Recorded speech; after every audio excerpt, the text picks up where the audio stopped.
Assalamu alaikum. In this video, how to draw a dash line in Photoshop. I already opened this Photoshop document, then create a new layer.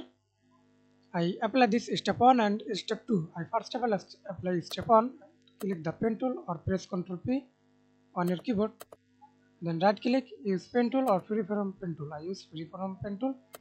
Click solid line, dash line, dotted line. I use dash line. Then draw. And again, create a new layer.